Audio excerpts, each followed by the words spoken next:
Donc nous sommes avec M. Niala de Belleuil, c'est la province de Québec.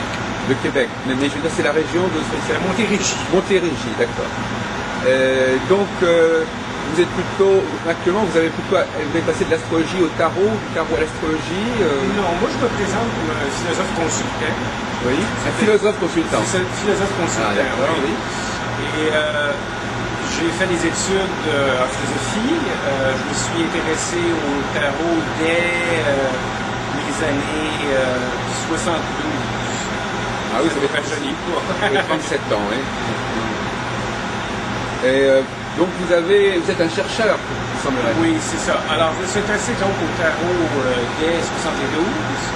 Et ensuite, en 78, j'ai commencé à m'intéresser à l'astrologie.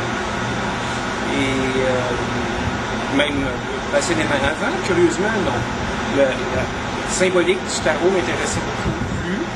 Et je ne voyais pas comment les planètes allaient à ce point marquer ma vie. C'est la lecture de Lise Green sur le retour de Saturne, au moment du retour de Saturne, qui m'a complètement converti.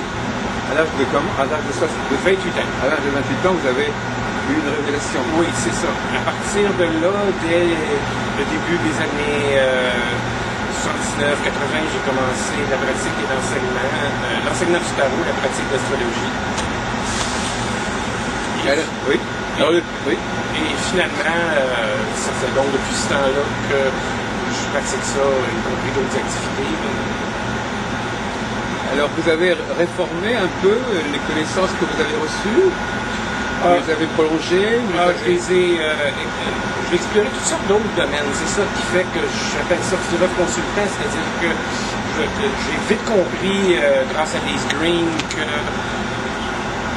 y avait un rapport étroit entre la symbolique du tarot, l'astrologie et la psychanalyse jungienne. Donc Lise Green a travaillé sur les rapports entre le tarot et l'astrologie. Elle a fait un tarot. Ah oui, je ne savais pas. Oui.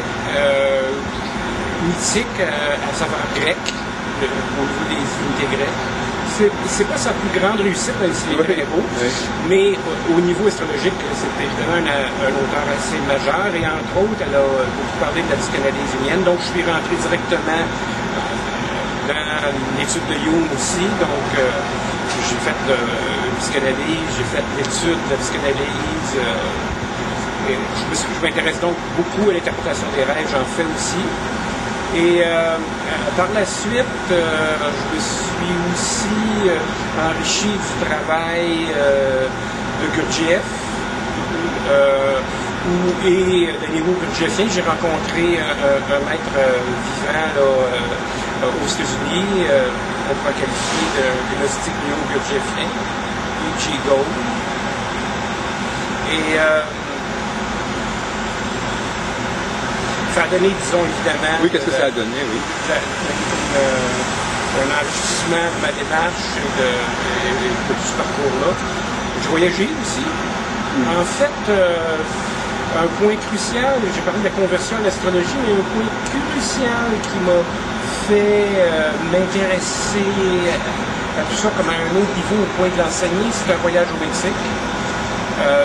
J'avais pratiqué le tarot divinatoire de 72 à 78 et curieusement, on parle d'une période lointaine, mais curieusement j'en étais un peu lassé parce que je faisais surtout l'élément divinatoire qui est intéressant mais qui est plus superficiel et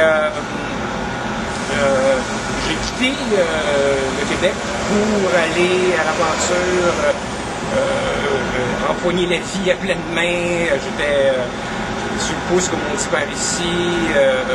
J'ai traversé les États-Unis, le Mexique. J'ai été vivre avec des Indiens mayas. J'ai rencontré des chamans. Et curieusement, c'est la rencontre d'une pyramide maya qui était encore en...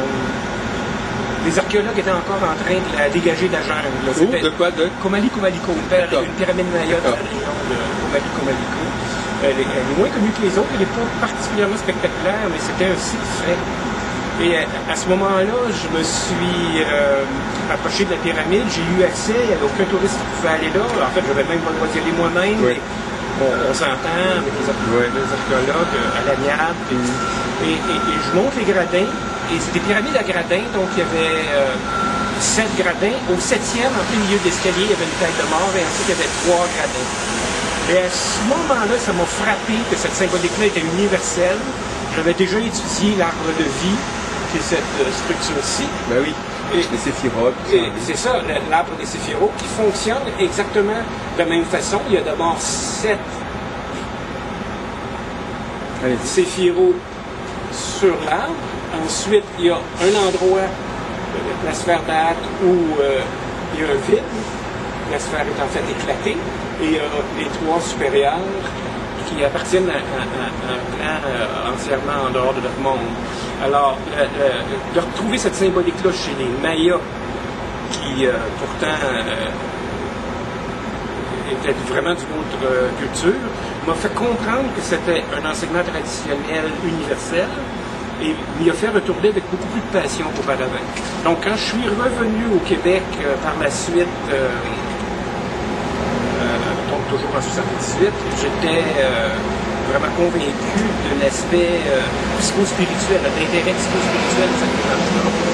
Et j'ai continué comme ça. Donc, comme j'ai mentionné, d'autres voyages aux États-Unis, en Inde aussi, ou encore une fois des confirmations d'un ordre différent, plus spirituel, plus au niveau de l'ouverture du cœur, ont joué aussi. Et excusez-moi, vous pouvez revenir sur cette notion. Qu'est-ce qui, chez les Mayas, vous faisait penser à l'arbre séphirotique, monsieur Niala? Toujours l'idée de revenir à l'arbre de vie, ici. Oui, mais comment il se manifestait dans le cadre Maya? Dans le cadre Maya, dans le cadre Maya, c'est simplement par l'existence des mêmes plans que dans le système séphirotique, étant donné que c'est des pyramides à gradins. Oui. On y retrouve le même nombre C'était le même nombre de chakras. C'est-à-dire combien? 7 d'abord, voilà. Ensuite un vide et 3. Ah d'accord, voilà. Alors c'est là que vraiment moi j'ai senti le caractère universel de ces choses-là. D'autant plus qu'au milieu, entre les deux, il y avait la tête de mort, qui est un peu l'équivalent, disons, Maya, de cette espèce d'abîme à traverser entre les deux clans. Oui, oui. Très bien. Et alors ça, au niveau de l'astrologie, vous avez aussi une évolution, une prise de conscience, de nouvelles pistes? Oui, comme je vous dis, c'est l'aspect psycho-spirituel des liens qu'il y avait avec la psychanalyse. Alors, est-ce que ça, on pense aussi, est-ce que ça aboutit à une conception de la consultation astrologique nouvelle? En plusieurs étapes. Moi, je pourrais dire que là-dessus, je suis lentement passé d'une approche qui était dans les années 70 divinatoire, dans les années 80, beaucoup plus psychologique et graduellement de plus en plus psychospirituel. Mais évidemment, les acquis, on ne les perd pas vraiment, c'est juste que le focus, l'emphase, l'intérêt change. Mais est-ce que vous avez une dimension thérapeutique dans votre façon de travailler? Bien sûr. D'autant plus thérapeutique que l'astrologie, même si c'est une passion, n'est pas mon outil principal. Je décris ça comme des flèches dans mon carquois. Des techniques. C'est différentes techniques, oui. Alors, par exemple, pour moi, l'astrologie se comparerait, disons, par métaphore, à une radio qu'un médecin fait passer. Au début de la consultation, au début d'une démarche, c'est vraiment une chose à faire, d'avoir la carte du ciel de la personne, son natal, ses transits, sa révolution solaire, et ça c'est le départ. Je connais la personne beaucoup plus rapidement, des fois en 12 minutes, en 1 heure, en plusieurs années de psychanalyse. Mais alors finalement, ça c'est pas le propos principal finalement. Ça peut être lors d'une consultation astrologique la seule outil utilisée, mais je les vois imbriqués d'une certaine façon. Oui, ça m'intéresse. Je n'ai pas tous mes outils, mais Oui. si vous voulez retourner à l'arbre, Je vous en prie. l'arbre séphirotique est vertical. Il représente un développement dans différents plans d'existence. La carte du ciel est métaphoriquement beaucoup plus à l'horizontale. Ça serait une ceinture d'aspects qui maintiennent la verticalité de l'arbre. Une ceinture d'aspects qui serait autour de la séphira solaire, disons. Donc comme un zodiaque autour du soleil. Les autres séphiros représentant en fait les influences planétaires et différents plans. Alors,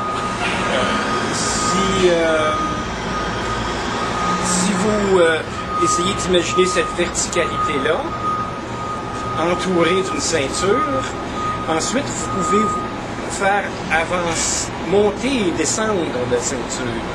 C'est-à-dire que le zodiaque, en fin de compte, au moment de la naissance, constitue un genre de cliché de toutes les influences et de tous les angles autour de la séphira solaire, mais dans le parcours dans le temps, puis dans la traversée des différents plans de conscience,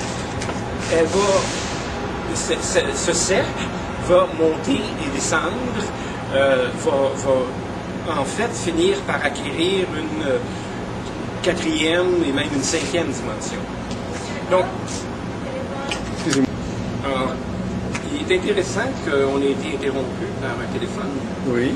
Moi, j'ai toujours pour dire qu'une interruption lors d'une entrevue ou d'une consultation est un espèce de signe ou une synchronicité qui sert à interrompre et à souligner, à la limite, l'importance du propos. C'est un peu comme si des petits... un anglicisme vient d'esprit, les joueurs de tour venaient souligner. Ouais, alors donc, c'était quand même cette idée qui était importante que pour moi, le tarot et l'astrologie s'imbriquent comme des éléments complémentaires. Par exemple, le tarot est plus riche en symboles visuels. C'est une imagerie et c'est lié aux archétypes. Donc, ça articule les archétypes dans la mouvance de l'arbre de vie, donc d'une façon qui permet de détailler une problématique psychologique, de reconnaître différents éléments.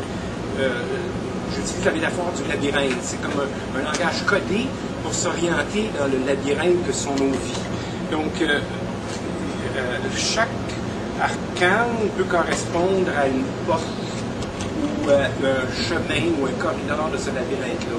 Si on vient à l'art de vie, on voit, il est connu que les séphiros sont reliés entre eux par des chemins qui sont en fait au nombre de 22.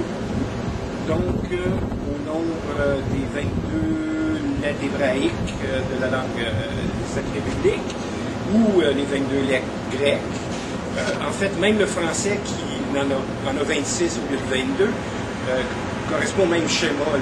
On a 26 lettres parce que certaines sont des doublons. Oui, comme le I, le J, le Y, le U, le V, c'est ça, etc. Donc, le comptier, les 22 chemins représentent en fait le langage. Il y a 22 acides aminés qui constituent la structure même de l'ADN. Donc, c'est le langage de la construction du cosmos humain. Et il relie entre eux les séphiros. Et tout naturellement, dans le tarot, il y a 22 arcanes majeures. Ah oui. Donc, ils se correspondent.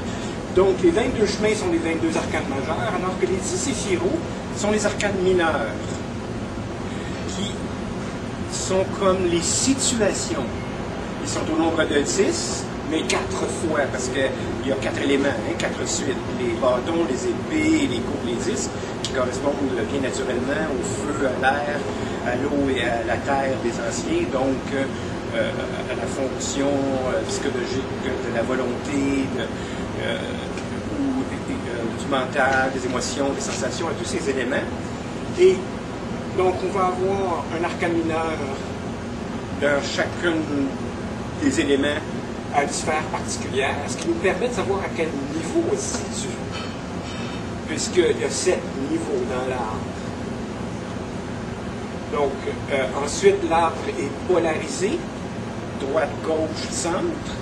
Donc, un élément yang, un élément yin, un élément central. Donc, ici, il s'agira d'une force active ou d'une force passive. Il est bien entendu que l'arbre de vie séphirotique, c'est en fait le même arbre qui est décrit dans la Bible comme l'arbre de la connaissance du bien et du mal. D'accord. C'est vraiment les polarités qu'il s'agit d'intégrer. Alors justement, donc je renvoie sur cette question de la consultation elle-même. Enfin, donc vous m'avez dit, ça n'est pas le centre de l'astrologie ou le tarot, même ce n'est pas le centre de la consultation. Il peut l'être si le consultant comment s'appelle? Non, mais alors comment s'appelle? S'il ne le demande pas, comment désignez-vous votre travail? C'est une thérapie, c'est comment ça s'appelle? Oui, ça pourrait être une psychothérapie, mais je crois que c'est surtout, comme je vous disais au début, j'appelle ça philosophe consultant pour montrer que c'est une approche générale. Oui. Donc, vous êtes en consultation quand vous venez nous voir. Ça. Maintenant, ce serait mal comprendre que dire que l'astrologie ne peut pas être le centre. Il va être le centre, c'est ce qui est le service demandé. Je peux passer 2 heures à une lecture d'un thème. Non, mais je suis d'accord. Et ça va être le centre de cette consultation-là. Oui. Ce que je dis simplement, c'est que ma démarche comprend plus qu'un outil. J'ai fait de l'interprétation des rêves. Il y a des gens qui viennent et qui me consultent, c'est-à-dire ils me content leurs problèmes et on en parle comme on discute maintenant. Parce que j'ai maintenant vu des milliers de clients. Donc des fois, c'est l'intuition pure, c'est l'échange du moment qui compte. Il n'y aura même pas d'outils. Oui. C'est pour ça que je dis à ce moment-là... C'est un nouveau métier que vous avez créé? Oui, on pourrait dire ça. Philosophe consultant, c'est un petit peu original, une façon de nommer, mais autant c'est nouveau, ou autant je pourrais dire que je me suis auto-inventé, autant j'ai découvert au même moment que je lançais ça que je ne suis pas seul.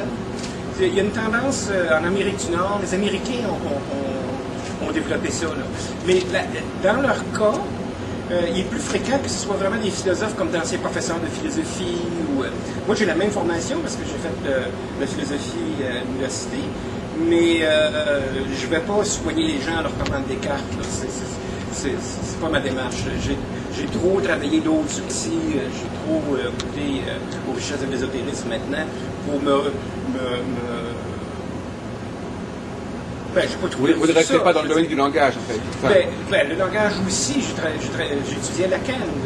C'est sûr que la démarche lacanienne, Derrida, ça fait partie de la formation. Mais disons qu'en consultation, on peut voir en nous des choses qui se passent au niveau du langage, mais je ne vais pas m'asseoir à la table avec les gens pour discuter de philosophie, disons. Donc, même si je fais ça philosophe consultant, c'est plus dans l'immédiateté de ce que l'intuition me dicte, de ce que je vois dans la personne. Alors, nous avons justement quelques astrologues en France qui, je pense à M. Emmanuel Leroy de Lille, qui se dit plus ou moins aussi philosophe, astrologue, enfin, en tout cas qui a passé qui a été enseignant en philosophie. Alors, lui, il parle du sens. Oui, bien sûr. Il dit qu'il est un donneur de sens. C'est la recherche du sens. Oui, je serais très d'accord. Est-ce que ça vous parle, cette expression? Ça me parle, oui. Ça me parle simplement dans le sens que je l'entends. C'est sûr aussi que c'est ce qui est en cause. C'est-à-dire que le sens et l'orientation. Le sens comme une orientation. Je veux dire, par exemple, que ces 2 outils, en particulier le tarot et l'astrologie, je veux dire, constituent une forme nouvelle de mandala. Oui. Donc, le mandala, c'est un peu comme la mire qu'on trouve sur un fusil, là, qui permet de fixer c'est visuel, le mandala. Oui, c'est visuel, mais je l'entends plus abstraitement que ça, comme un processus d'organisation de la psyché. Oui. Donc, qui permet, donc, oui, de trouver le sens, mais pas seulement le sens... Oui. Dans les deux sens du mot. Oui, sens. dans les deux sens du mot. C'est signification et direction. Oui, j'avais moins pensé en termes de signification, mais bien sûr que c'est ça. Mais je pense plus en termes d'orientation. Oui, ma métaphore, c'est l'orientation dans le labyrinthe. Parce que comme j'avais commencé à dire, nos méandres, comme j'avais commencé à dire, les arcanes mineurs sont comme des situations, donc dans la structure de l'arbre, ils correspondent un peu à des chambres, à des espaces dans lesquels on se retrouve. Et les arcanes majeures correspondent plus aux corridors qui passent d'une chambre à l'autre. Donc on apprend à s'orienter dans le labyrinthe de nos vies, dans le sens où on reconnaît des espaces. Quand les Américains faisaient des expériences avec les souris sur les labyrinthes, ils ont constaté avec assez d'étonnement que certaines souris devenaient maze-wise.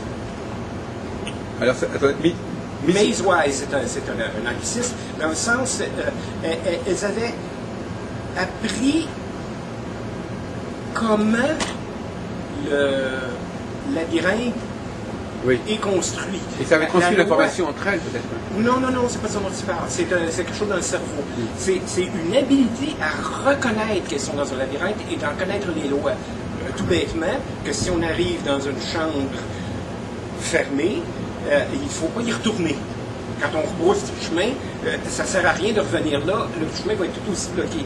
Celles qui ne sont pas maze-wise, ils retournent. Elles se bloquent. Alors que celles qui ont acquis cette nouvelle connaissance, ont compris le mécanisme du labyrinthe, peuvent s'y orienter beaucoup mieux.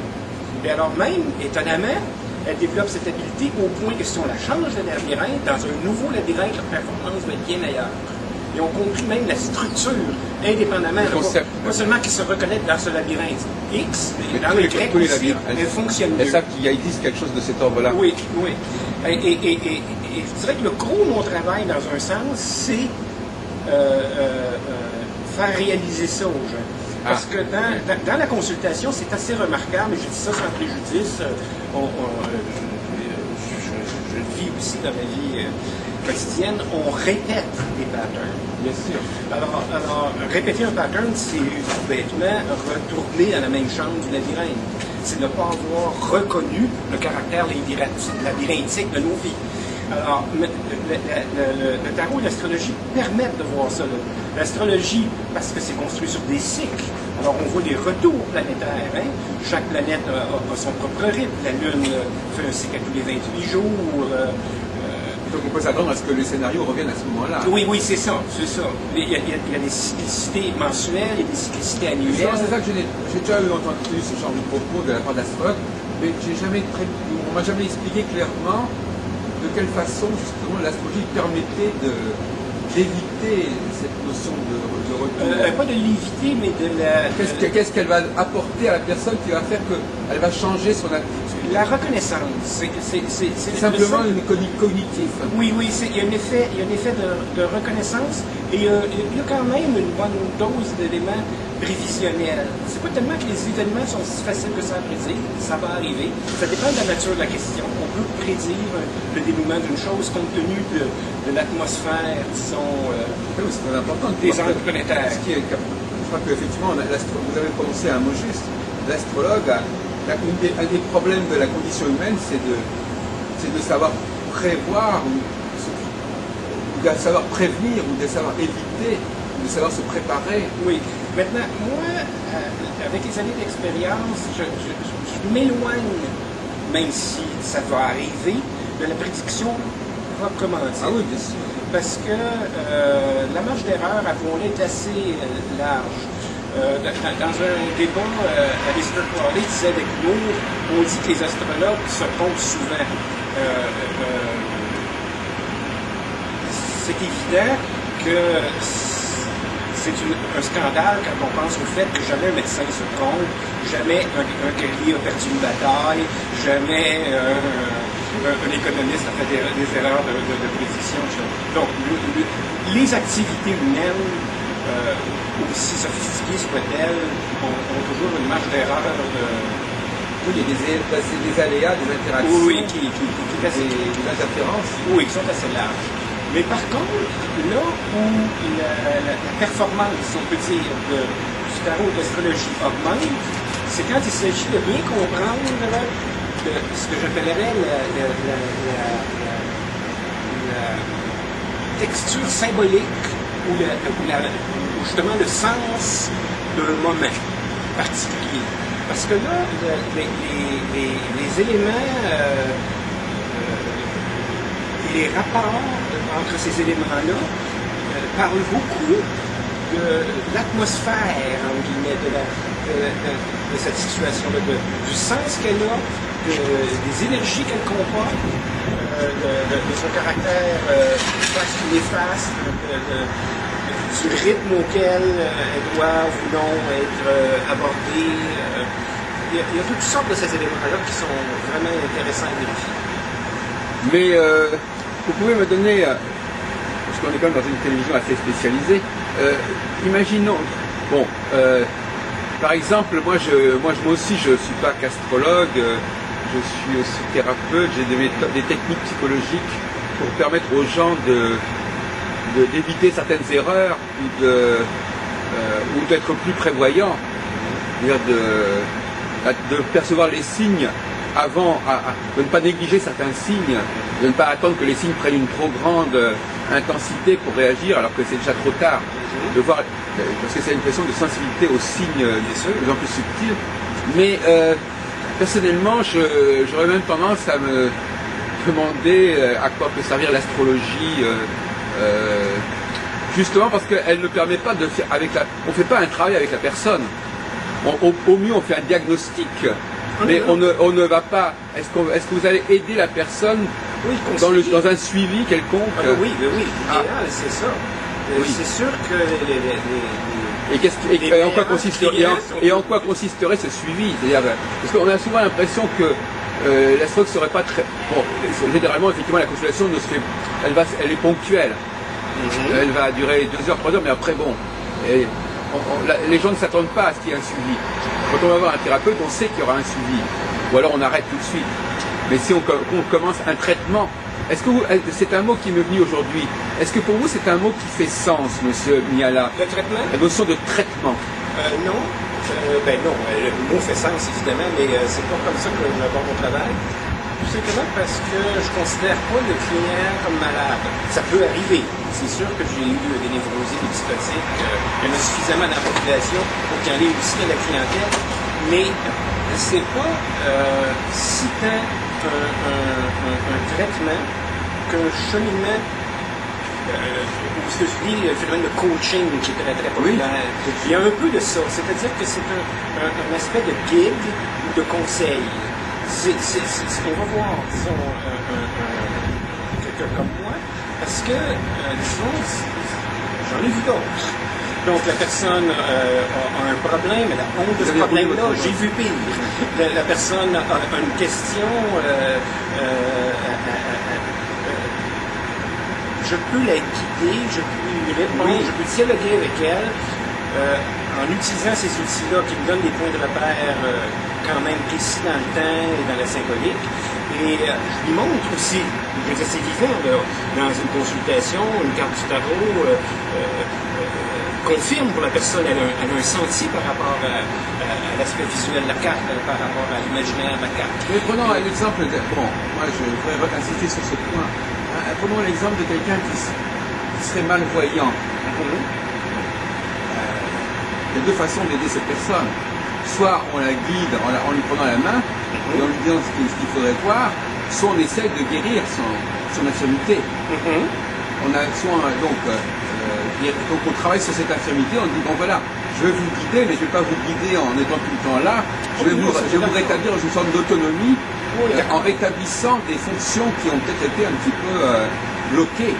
Bon, alors là, il faut être candide, comme on dit, c'est-à-dire que c'est sûr que dans ce sens-là, la clientèle se divise en différents types. Alors, il y a des gens qui viennent pour une lecture ponctuelle, ils sont bienvenus. Dans ce cas-là, ce qu'on va donner, c'est une orientation, un conseil ponctuel. Donc, il n'y aura pas de démarche. Donc, effectivement, dans ce sens-là, il n'y aura pas non plus je n'aime pas. C'est pas mon mot de traitement. Il n'y aura pas de travail. Cette correction, il n'y aura pas de travail. Il n'y aura pas de travail. Maintenant, il y a une autre catégorie de clientèle qui rentre en processus thérapeutique, qui voit qu'elle a un problème, qui veut travailler dessus. Et alors là, c'est là justement que les outils se multiplient. Il peut y avoir astrologie, il peut y avoir tarot, il peut y avoir interprétation des rêves, il peut y avoir conseil, il y a dynamique, il y a coaching. Alors là, à ce moment-là, ça s'approfondit évidemment, mais j'ai une préférence pour ce type de démarche-là. Il y a une autre démarche que j'ai peut-être pas encore assez insisté, c'est que j'enseigne tout ça. Alors, j'enseigne l'astrologie, j'enseigne le tarot, j'enseigne l'interprétation des rêves, la Kabbale. Alors, à ce moment-là, il se passe deux choses. Les gens qui s'intéressent à ça peuvent devenir à leur tour des astrologues et des praticiens. Mais aussi, il y a des gens qui peuvent utiliser ça comme un moyen d'apprendre à fonctionner. Alors, si je reviens à votre métaphore, je donne à l'aveugle les moyens de se repérer dans l'espace. Là, quand tout l'outil est expliqué et enseigné, il y a évidemment une richesse supplémentaire très importante qui peut être acquise. Donc là, l'enrichissement, c'est non plus d'avoir été guidé par rapport à une problématique qu'on avait, alors comme les gens qui viennent parce qu'ils vivent une rupture amoureuse ou de travail. Si au contraire cette personne-là réalise qu'elle veut faire une démarche et qu'elle rentre dans cette démarche-là peut être aussi bien, entre autres, un cours. Je me souviens d'un client en particulier qui avait des problèmes de drogue et qui a fait une cure de désintoxication avec moi simplement en prenant un cours. La régularité du cours faisait oui, le cours, il y avait comme un suivi. Oui, voilà, c'est ce que j'allais dire souvent comme ça. Et c'est un cours particulier. Oui. Alors, il pouvait me dire, cette semaine, j'ai chuté. Je pouvais aussi l'accompagner dans son travail. Voilà. Puis, en même temps, je lui donnais des outils. C'est-à-dire que je lui faisais comprendre la mécanique de toute cette chose. Donc, de devenir, selon l'expression que j'employais tantôt, oui, vous avez tout à fait raison. En fin de compte, en pratique, le cours, ceux qui préfèrent suivre un cours d'astrologie que d'aller en consultation, finalement, ils entrent dans une logique de rencontres périodiques et de suivi. Oui, c'est ça. Même si ça n'est pas dit explicitement, c'est même de manière très ambiguë. C'est-à-dire, je veux apprendre l'astrologie, je veux devenir astrologue, mais en réalité, ils veulent être suivis, retrouver une personne qui peut éventuellement leur donner, soit de façon personnelle, soit de façon générale, des outils qui peuvent l'aider. Et alors justement, excusez-moi d'insister, quels sont ces outils qui peuvent aider la personne à mieux gérer sa vie? Un bon exemple, c'est que quand on fait une psychanalyse, par exemple, les règles pour être psychanalyste sont assez simples. Voilà. C'est d'avoir un certain nombre d'années d'études, un diplôme universitaire, faire soi-même une psychanalyse. Après ça, vous êtes psychanalyste. Dans un sens, je suis psychanalyste. Je n'ai pas le papier, mais je veux dire, au nombre d'années que j'ai fait, ça revient pratiquement au même. L'idée est que quelqu'un qui fait une démarche en astrologie, le tarot, ou même la Kabbale, c'est quand même plus spécialisé, mais quelqu'un qui le fait en astrologie, par exemple, se donne des outils comparables à celui qui fait une démarche en psychanalyse. Pourquoi? S'intéresser à la psychanalyse, c'est bien beau. On peut lire tout Jung, on peut lire tout Freud ou Lacan. On n'en demeurera pas moins souvent prisonnier des mêmes patterns. C'est-à-dire qu'une personne qui serait un psychanalyste amateur, si je peux me permettre la bizarreté, le néologiste, va justement être peu compétente dans la mesure où elle ne sait pas analyser elle-même. Donc, elle va peut-être penser qu'elle interprète les rêves avec brio, mais elle va surtout faire de la projection. Parce qu'elle est dans un mécanisme où elle n'a pas encore fait le travail sur soi qui est indispensable pour avancer en psychanalyse. Alors, de la même façon, en astrologie, la formation est une thérapie dans ce sens-là. Parce que la formation doit forcément obliger la personne qui est dans cette démarche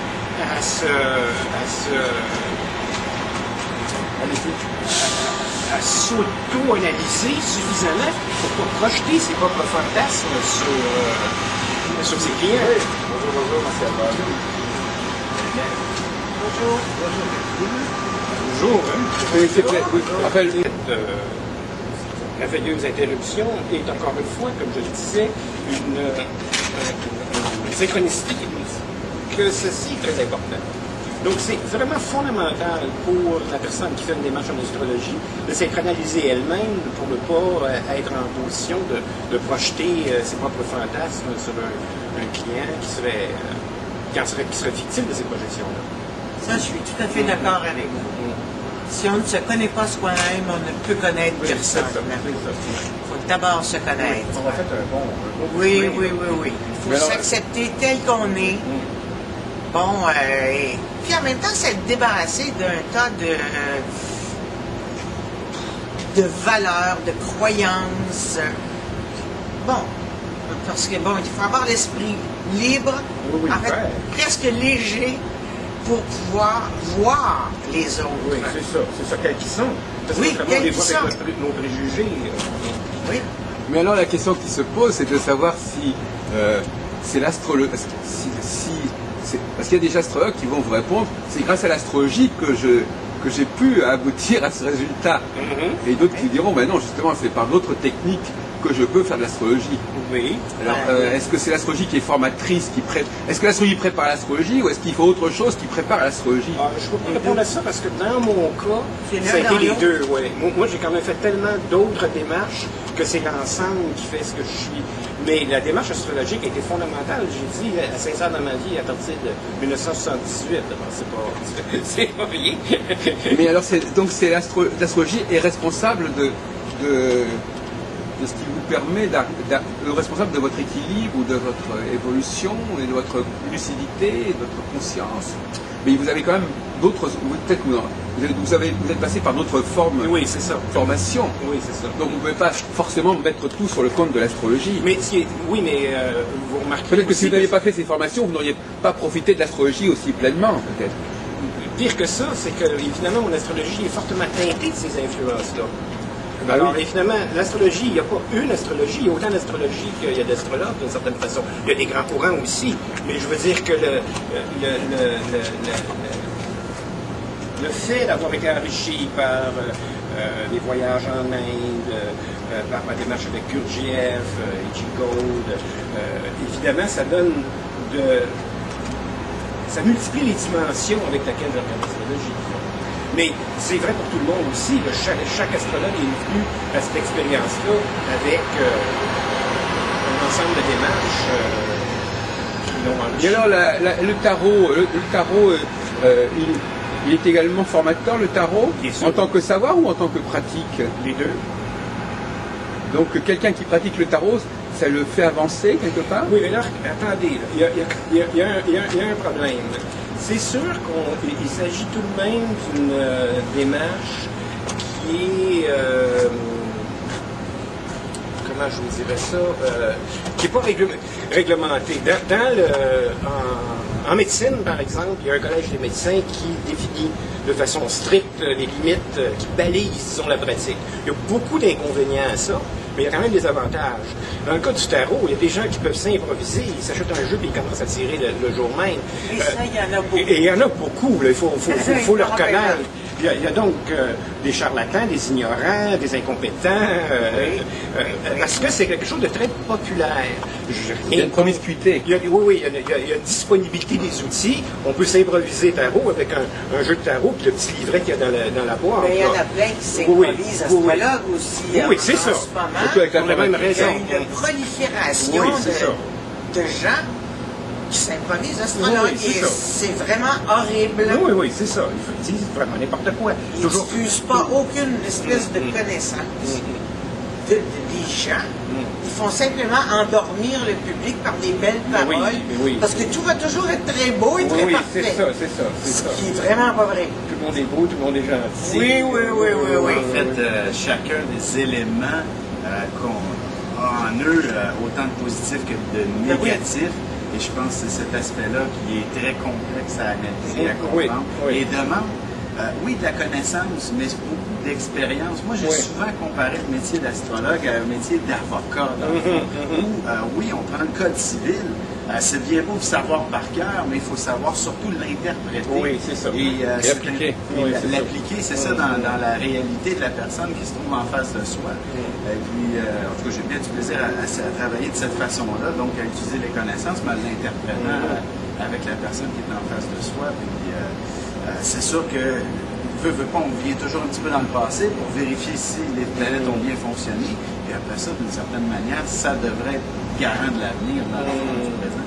Et puis je pense que ceux qui ne font pas ça, déjà là, on peut se poser quelques questions à savoir sur, peut-être pas nécessairement si c'est des charlatans, c'est peut-être des gens qui sont très honnêtes dans leur pratique, mais ils ont peut-être soit un manque de connaissances. Ah oui, il y a de tout. Là, j'ai juste dit qu'il y avait des charlatans. Je ne juge pas du tout qu'il y en a tant que ça, mais il y en a. Oui, c'est sûr aussi. On se comprend. Il y a bien des gens bien intentionnés. Il y a des gens qui ont peu de formation et qui sont d'authentiques voyants. J'en ai vu. Je dirais, on voyait qu'ils ne connaissaient pas les tarots. Ils sortaient les cartes, il n'y avait même pas la bonne interprétation. Mais ils voyaient des choses. Ça existe aussi. C'est pour ça que Oui. Lise Green a créé un concept vraiment intéressant.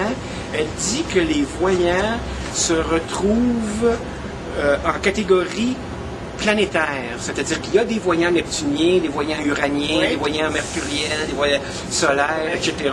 Et donc, effectivement, ils ont un style très, très, très différent. Ce qu'on pourrait appeler un voyant neptunien, c'est des gens qui sont complètement imprégnés par les impressions qu'ils ont sur des... En fait, le monde de Neptune, c'est l'entrée dans l'âme de l'autre. Oui, c'est ça. Puis en même temps, l'imaginaire, puis en même temps... L'intangible. Oui, c'est ça, l'intangible. Donc, c'est des approches très profondes, mais qui n'ont pas nécessairement besoin d'un apprentissage très mercuriel, là, bien étudié. C'est pas nécessairement des gens qui ont une très bonne connaissance de leur outil, mais ils voient. Mais évidemment, très fréquemment, ceux que j'ai rencontrés qui étaient comme ça avaient le défaut de ne pas savoir s'ils projetaient ou pas, par exemple. Leur pas assez de recul pour ne pas projeter. Ils voient des choses avec un détail extraordinaire, mais ils sont fusionnels. Donc, des fois, ce qu'ils vous disent, c'est des choses qui leur appartiennent, en fait. Mais en tout cas, et ça varie. Chacun des styles, je ne donnais rien qu'un exemple, ce serait trop long, mais les uraniens, plus sur l'intuition, les mercuriels, plus sur l'analyse, oui, c'est ça, etc. Mais, selon les styles. Il y a une question que je me pose, puis encore aujourd'hui. Il y a déjà une différence entre elle et moi dans cette interprétation-là. C'est au niveau d'une certaine sensibilité. On a vu déjà d'autres personnes. Puis, je donne un exemple. Il y a des gens qui ont une pratique, c'est ça, plutôt neptunienne, si on veut parler comme ça, où c'est une approche de sensibilité, de voyance, puis tout ça. Mais on dit des choses, la plupart, il n'y a rien qui est arrivé ou presque. C'est ça. Ils ont eu une perception de moi-même qui a été assez juste, mais pour ce qui était de voir l'avenir, il n'y a rien qui a fonctionné. J'ai eu une autre personne, à peu près on s'est amusé avec, on était tout un ensemble voyant, je me souviens, il y a 10-15 ans, là, quand on a parti notre magazine là, avec Louise Barrière, Alain Guémazet. Oui. On s'est tout amusé à se faire de la voyance et tout ça. Et puis la personne qui a défini très justement un avenir quand même à court et moyen terme, c'est une personne qui pratique c'est la numérologie. Moi, je suis quelqu'un d'assez cartésien normalement, alors que l'autre qui a été plus avec la voyance, rien du tout. Et puis, quand on approche aussi des gens, quand on leur fait des interprétations, je vais être beaucoup plus systématique, puis je vais apporter une approche, comment je pourrais dire, mercurielle, effectivement. Mercurielle et puis très événementielle. Oui, c'est ça, les événements réussissent on peut les corroborer, tandis qu'à maman, on va être beaucoup plus émotionnel. Je veux dire, ça va être sur le plan d'émotion, la personne vit de cette façon-là l'événement. Et puis ça, c'est très, très juste. Là, je me pose ça amène aussi à poser les gestes, la façon de vivre. Ben, ce que j'ai remarqué aussi, c'est comme par exemple, faire une carte du ciel d'un poisson. J'ai beaucoup de difficultés avec ça. Moi pas. Mais c'est ça. Elle, ça va bien. Le jeu d'acuité, ça va jusque-là, évidemment.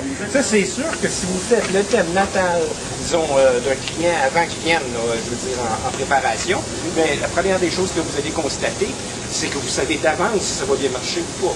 Oui, Il y a un type de client, moi que je sais, je fais sa carte, ça va être intéressant, j'apprécie rencontrer toutes les personnes. Mais je sais que ça va être difficile, parce que il va s'agir d'une personne beaucoup plus rationnelle, beaucoup plus sceptique, orientée sur des choses beaucoup plus matérielles, ce qui n'est pas nécessairement mon plus fort. Et les deux clients les pires, c'est celui qui se reconnaît en tout et celui qui se reconnaît nulle part. Oui. C'est-à-dire, il y a des gens qui ont un vécu, qui ont une perception d'eux-mêmes tellement complexe que toi, et une vie tellement complexe que de toute façon, quoi qu'on leur dise, ça va correspondre à quelque chose. Oui. Et comme ils se retrouvent là, et que dans une même journée, ou dans une période très courte, il leur arrive des choses tellement différentes, etc., que finalement, quand l'astrologue dit « vous êtes comme ça », il dit « bah oui, c'est vrai ». Et il oublie de dire « mais il est aussi le contraire ». Ou bien il m'est arrivé quelque chose, oui, mais il m'est arrivé aussi le contraire. Donc ces gens-là, finalement, ils ont une complexité de leur réalité personnelle et événementielle qui est telle que l'astrologue a toujours l'impression qu'il a raison, mais en même temps, s'il disait le contraire, il aurait aussi raison. Oui, ça c'est et alors inversement, il y a des gens qui ne font jamais l'effort de... Ils sont jamais d'accord avec ce qu'on leur dit. Ça colle jamais exactement. Oui, je me souviendrai toujours d'une cliente qui m'avait dit, je lui avais dit qu'elle avait peut-être, je m'excuse, c'est pointu, mais des problèmes aux organes génitaux. Elle m'avait dit, mais voyons donc, c'est ridicule. Je me suis tout fait enlever l'année dernière.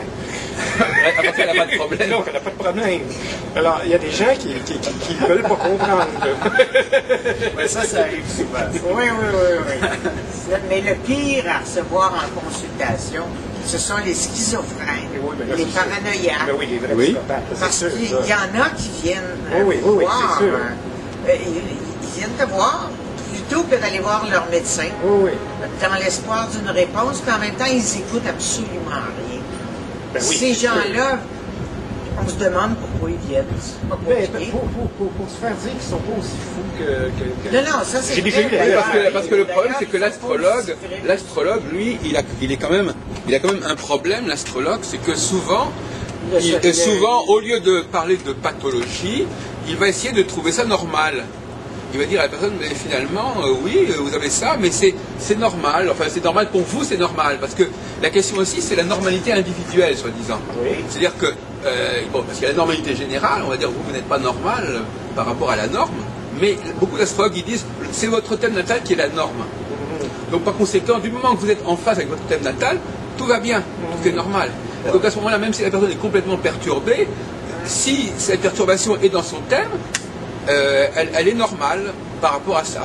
Non, mais ça nous ramène à la question de tantôt, là, quand on parlait de traitement. Donc, moi, je veux dire, recevoir un client qui est profondément perturbé, il y a une limite. Là. Il y a un moment donné où il faut le référer à un psychiatre ou à un spécialiste. C'est sûr que l'outil n'est pas approprié à quelqu'un qui ne peut pas le comprendre. J'ai déjà eu, moi, la Vierge Marie. C'était la réincarnation de la Vierge Marie.